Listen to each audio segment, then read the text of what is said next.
This is the story of Christian artist Michael Tait and how toxic fundamentalist culture created an environment for him to allegedly commit terrible crimes for decades and get away with it scot-free. Welcome to the channel. I'm Gigi, and you're watching the Sanctum Report, where the sacred meets the sinister. All sources are listed in the description below, and all stories are filtered through my own perspective as a former evangelical fundamentalist. The purpose of this video is to highlight the dangers within the toxic fundamentalist communities that cultivates crime and harm to God's people. If you were remotely exposed to Christian music in the mid-90s and early 2000s, you've likely heard of at least one of these guys: DC Talk, Tait, or the Newsboys.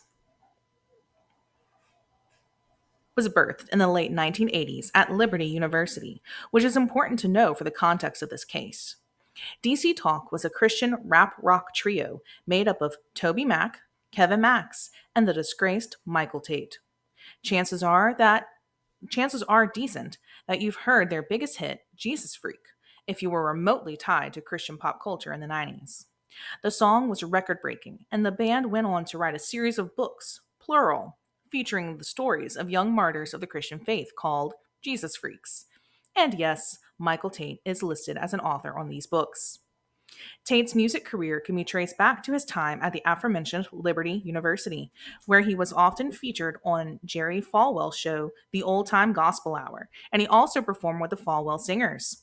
If you aren't familiar, Jerry Falwell is the founder of Liberty University, and he and his school have a reputation for extreme fundamentalism. To give you an idea of what this means for the university, the school is an official member of the advisory board for none other than Project 2025. The school forbids the formation of a Young Democrats group, but fully backs the Republican equivalent. They offer degree paths in, quote, Young Earth Studies, a noted pseudoscience that promotes the idea that dinosaurs are either fake or coexisted with man, and that the whole world is only 6,000 years old. And this is where young Michael Tait first found an audience in the world of Christian music. Soon, Tait and the other members of the band DC Talk, the aforementioned Toby Mac and Kevin Max, were breaking records and taking the Christian music world by storm. They are still to this day known as the, quote, most popular overtly Christian act of all time, end quote. Though after all this Tait stuff has come out, I doubt they'll be able to hold on to that accolade. While I wasn't allowed to listen to DC Talk beyond what happened to get played in youth group or on the local Christian radio, too much rap, don't you know, I was able to get my hands on a Tait CD. Tait, named of course after Michael Tait, was a Christian rock band active from 2001 to 2007. Though the band claims that the name is in honor of Michael's father, which may be true seeing as Michael Tait experienced the loss of his father, sister, and brother all within the same year, 1999. The band put out only 2 albums, the second of which was the one I owned, Lose This Life. The album won some Dove Awards, which is the Christian music equivalent to the Grammys. It used to be a huge deal in the world of Christian music, though it doesn't seem to carry the same weight now as it used to in the early Y2K era. And during this era of the band, several members, including Tait himself, were pivotal parts of creating and performing in Hero, the rock opera. Hero, the rock opera, is what you get if you take Jesus Christ Superstar and make it less flamboyant, mix it with Godspell, but make it less artsy, and add a dystopian flair. It premiered in 2003, and there is a pro shot, although it was hard to get, and my copy is long gone.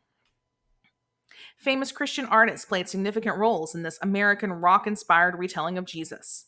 Tait played Jesus, and shockingly, I never heard anyone scream that it was woke to have a black Jesus. Rebecca St. James played Maggie, aka Mary Magdalene. John Cooper from Skillet played the chief rabbi. Mark Stewart from Audio Adrenaline played Petrov, the Peter stand-in. If you know Christian music from this era, you know that these people were all pretty big deals. I personally was a huge RSJ fan back in the day, and I was so excited to see her in a stage performance. I watched that DVD one time. Apparently, the story went on to become a series of books and comic books, which means there are multiple stories depicting Jesus with the face of Michael Tait, who we now know has been an alleged serial predator for the last several decades. Let that set in for a minute. It wasn't too long after that that Tait reached the pinnacle of his music career, the frontman of Newsboys.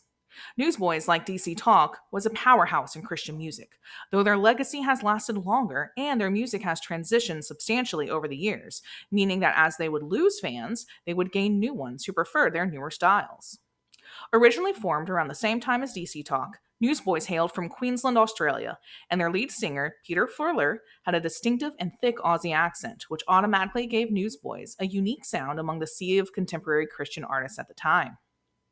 Newsboys struggled to find their footing for a while, but their song Shine in 1999 finally opened the floodgates of the band's success. To this day, Shine is arguably the band's most famous song. Like DC Talk, Newsboys began collecting a substantial amount of Dove Awards, and so began several extensive tours and festival performances. One thing people would always talk about when discussing Newsboys live was their stellar stage presence. Not only did they engage with the crowds in a way that made memories for thousands of fans, but they had a few gimmicks that became Newsboys staples, even into the Tait era of the 2010s. Most notably, that the Newsboys drum kit was set on a hydraulic lift that would raise the kit and the drummer into the air mid-song, and the kit would begin to rotate as the drummer somehow managed to keep playing. This was a popular and unique piece of technical stagecraft that wasn't seen in any other Christian band, or most mainstream bands at the time, and it made seeing Newsboys show an exciting experience.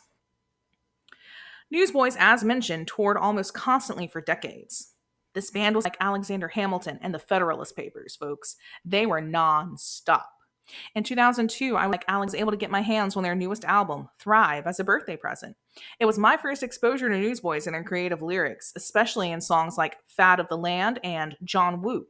They solidified themselves in the hearts of Christian children everywhere when they wrote the main song for Jonah, a VeggieTales movie. I do love me some VeggieTales. After Thrive, though, their songs shifted into a distinctly more praise and worship type sound, and a few of their singles became Sunday morning staples. And in 2009, founder and frontman Peter Furler decided to step away. He remained behind the scenes as a lyricist, but otherwise, he focused on his solo work. Without any delay, the band excitedly announced Michael Tait of DC Talk and Hero fame would join as their new frontman. During this time, Newsboys became tightly associated with the God's Not Dead film franchise, and their song of the same name blew up in the Christian music sphere. The song and several other Newsboys songs from the same era would be sung in evangelical churches across America. Michael Tait performed with Newsboys from 2009 until January of 2025, when he first shared that he was stepping away from the band. A few months after this, a report revealed Tait's crimes, and the band shared a social media post communicating their shock and pain at the actions and lies of the man who was the face of their band for the past 15 plus years. Michael Dwayne Tait was born in 1966 on May 18th in the DC area. We don't have too much information about his childhood, but we do know that his father, Nathan, was a pastor who died in 1999, the same year as two of Tait's 6 siblings.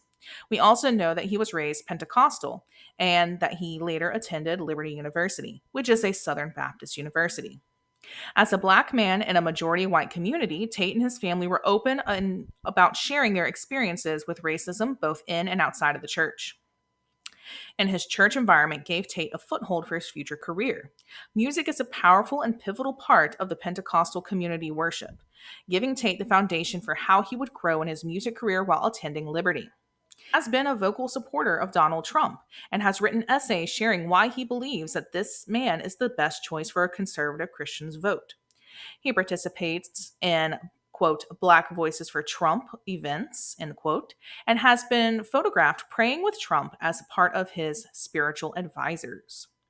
Tait went from a gospel singer at Liberty to a part of a rap rock trio with DC Talk to his own successful Christian pop rock band, to the lead singer of arguably one of the most successful Christian bands of the past 2 decades. But everything changed in June of 2025. On June 4th, Jessica Morris and the Roy's Report published an investigatory report that exposed decades of lies from Michael Tait. This investigation transpired over 2.5 years, and the Roy's Report has over 50, that's 50, sources backing up their claims. According to the report, quote, 3 men spoke to TRR, alleging that Tait befriended them individually on Christian music tours in 2004, 2010, and 2014. They were all 22 years old at the time. End quote. This means that a man who already has a powerful imbalance, being the face of multiple successful Christian bands, was pursuing and grooming people between 16 and 26 years his junior. Yes, these men were adults. Thankfully, there's that tiny ray of good news, I guess. But none of what they experienced was consensual. Tait used his status and position of power to groom these young men, and he kept it secret from everyone, from his bandmates, his friends, his wife. I am going to quote the Roy's report directly here. The full report is linked in the sources in the description box. Quote, 2 men stated that they were drinking alcohol with Tait and later woke up to him fondling their private areas. One alleged that Tait also offered him the white powder while on the Newsboys tour bus. The third told TRR that Tait gave him a back massage while skinny dipping and later invited him to share his king-size bed. There, Tait allegedly non-consensually massaged his private area in the rear. I am slightly censoring this because YouTube is very particular about some of the words that we use, and this needs to be heard. If I use the exact language written in the report, then that will limit who is able to see this video, and people will be less informed about the dangers going on in this context. So that is why I'm using the euphemisms. And let's be clear. If something is non-consensual, it is SA. These men are sharing that Tait SA'd them. Tait used drugs and alcohol to lower the victim's awareness and self-control and took advantage of their inebriation. Allegedly. The report goes on to say that there were rumors and allegations for years, but evidently Tait had a way of blackballing people in the industry. So people were silenced, and he was able to get away with his harm for years this way. Things took a turn against Tait, though, when a viral TikTok posted on January 15th. According to TRR, quote, TikTok influencer Azaria Southworth said in a video reel that Tait is gay. After it garnered 250K views, that reel was removed by TikTok for, quote, violent extremism, end quote. I cannot find this TikTok to view it for myself, so I have no idea what was violent or extreme in it. The report notes that the TikTok included no evidence and broke ethical journalism by outing someone without their consent. Consent, a recurring theme here. And the next day, Tait posted online that he was stepping away from the band. He posted on January 16th, quote, this decision does not come lightly and it has been a shock to even myself, but amidst prayer and fasting, I have clarity that this is the right decision, end quote.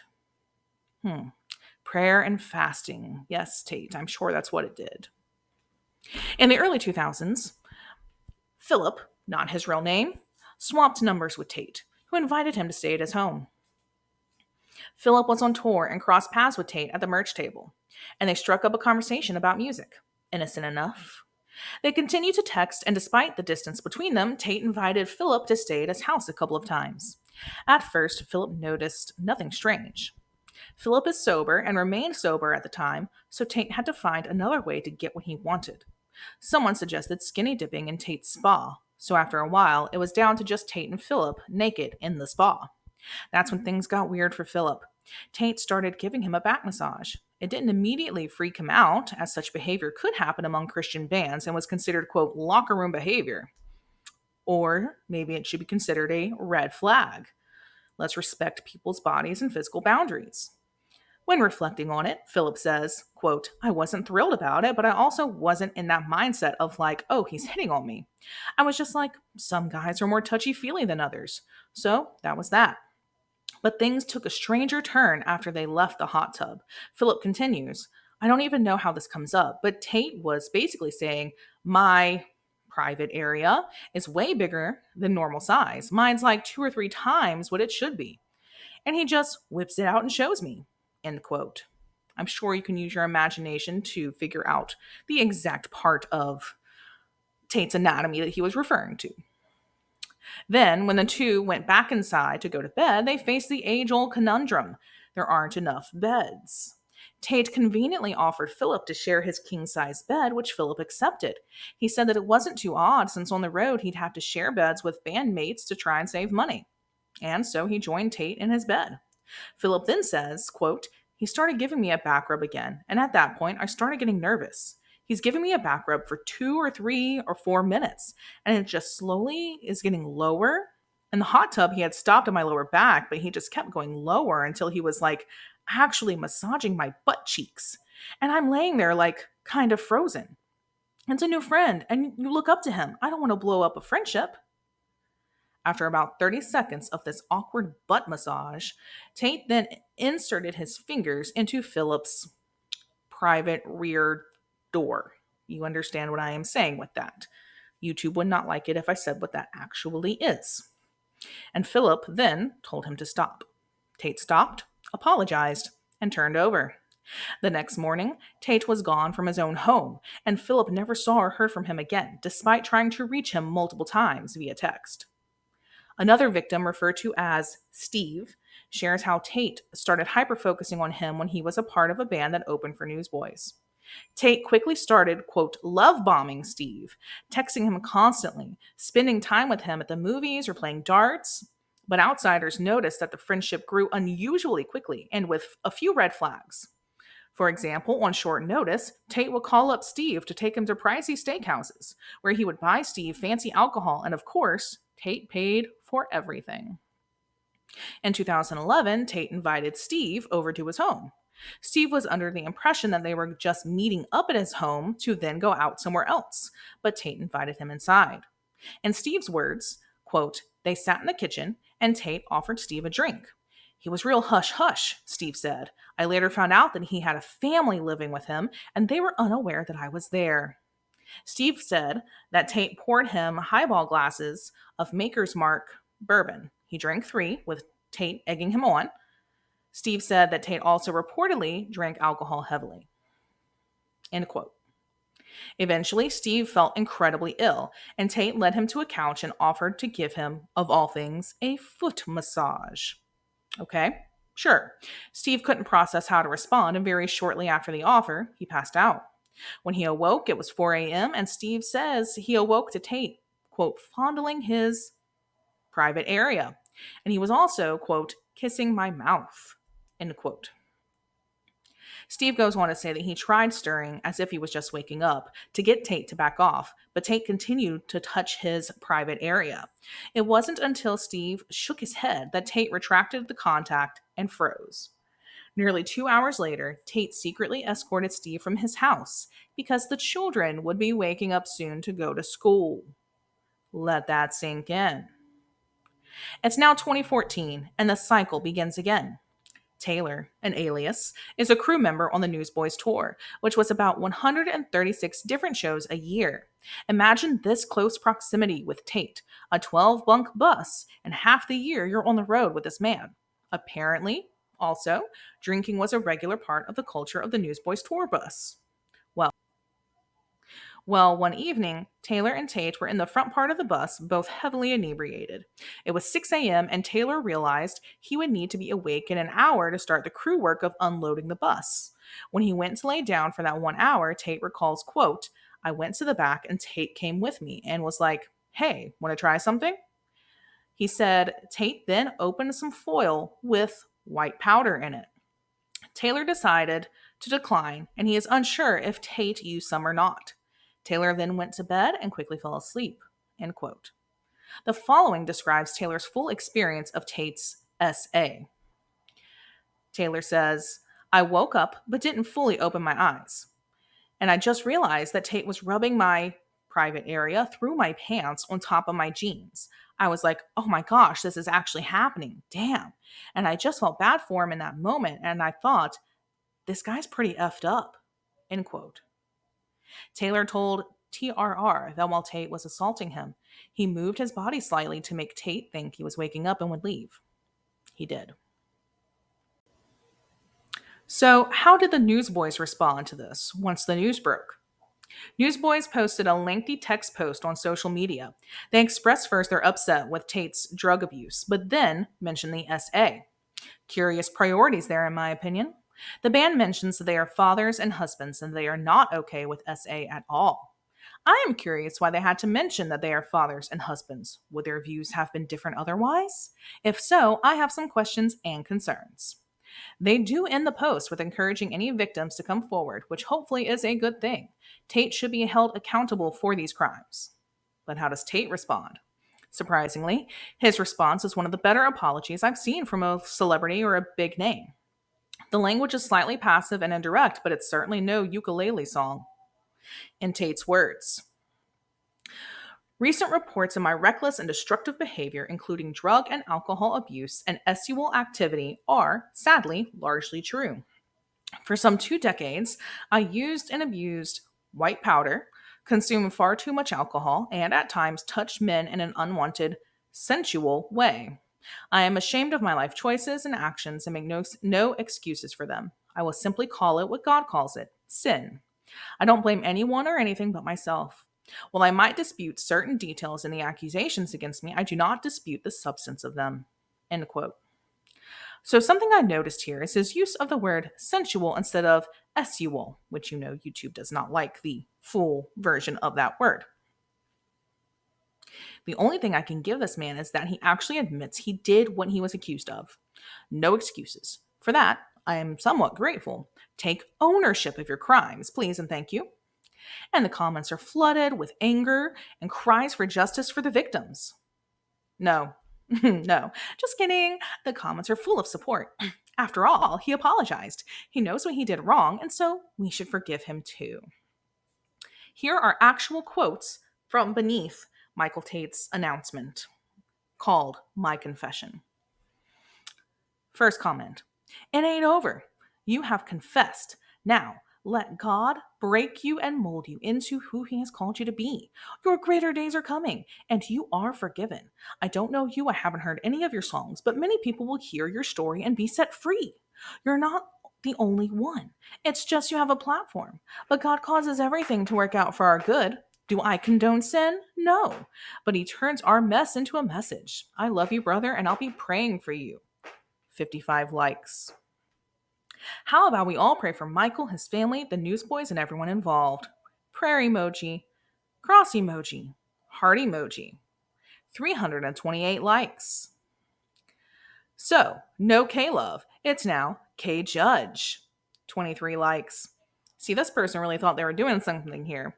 For context, K-Love, for those who don't know, is arguably the largest Christian radio network. They broadcast simulcast style, and K-Love has announced that they have removed all of Michael Tait's music, including Newsboys and DC Talk, from their repertoire. So they will no longer be playing anything Michael Tait has been involved in.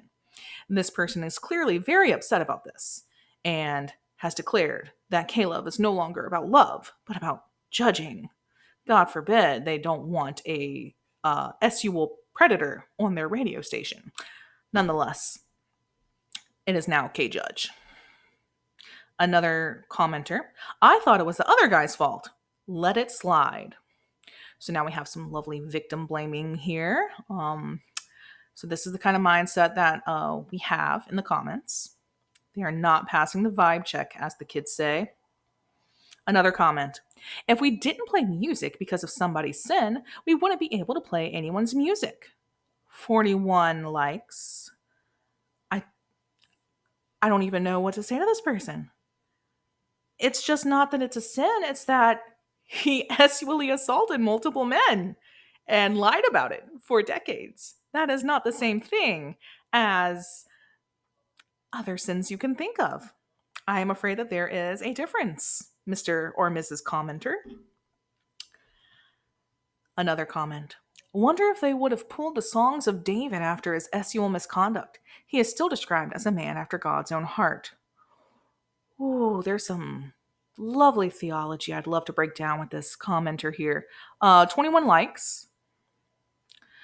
This one: wow, way to cast the first stone. 208 likes. Then somebody has the audacity to quote an old DC Talk song called What If I Stumble? The lyrics are: what if I stumble and what if I fall? What if I lose my step and make fools of us all? Will the love continue when my walk becomes a crawl? 191 likes. Man, just wait until K-Love hears what Paul did when he was Saul. 306 likes.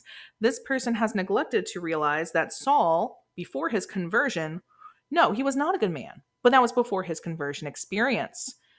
Tait's actions were far into his supposed relationship with God. Maybe the man has a real relationship with God. I don't know him. But if he does, he was committing these horrible acts while professing to be a follower of Christ. That is a big difference between Paul and Michael Tait. And then finally, What If I Stumble by DC Talk hits in a different way now. 104 positive responses. Okay, cool. Except Michael Tait didn't assault me, and he didn't, hopefully, assault you, dear listener. He assaulted Philip, he assaulted Taylor, and he assaulted Steve, and likely others who will come out as time goes on. Those are the people who can choose whether to accept his apology or not. What I can do is call out the harmful behavior. I can highlight how toxic fundamentalist culture fosters opportunities for these types of crimes to happen. People trusted Tait because he was the face of the biggest Christian bands at the time. He was literally the face of Jesus in his role in hero. People looked up to him as a Christian and as a leader and as an example of how to exist in the world of Christian music. We were not the ones hurt by Tait, so we are not the ones who can choose if he is forgiven for this or not. Yes, God is a God of second chances, but he does not erase the consequences. Tait needs to face his consequences, including losing his status as a great leader in Christian music, and he should be subjected to criticism from his fan base who believed that they could trust him. Haley Williams of Paramore posted this online after the Tait announcement was released. Quote, "No one but the TikToker who broke the story has said a word about Michael Tait needing gay affirming support. Because this is a man whose entire faith identity is built upon a faulty structure of self-hatred to please a system that would rather cover up abhorrent behavior for 20 plus years and make money off of it, rather than accept that being gay is not the problem." End quote. Would Tait's path have been different if he did not hate himself? If he was allowed to love a man and be accepted within the walls of the church? If he could form a healthy relationship with a man and they could worship Christ together in freedom and love? I'm no psychic, but I feel pretty confident that things would have been different. Because Tait had, or has, internalized homophobia, he could only achieve a sense of a shadow of love with another man through substance abuse and through grooming. I think it's important to realize that forgiveness is between the perpetrator and the victim and God. I think it's important to recognize that choosing to continue to support Tait and others like him, and there are far too many in the Christian music world, allows people like him to continue to harm others and hide behind Christ, which is the lowest of the low. Do not disgrace Christ with the shame of your sin. After all, as one of the victims shared, this person has stolen a little piece of our souls. Thank you for joining us today for this issue of the Sanctum Report, where the sacred meets the sinister.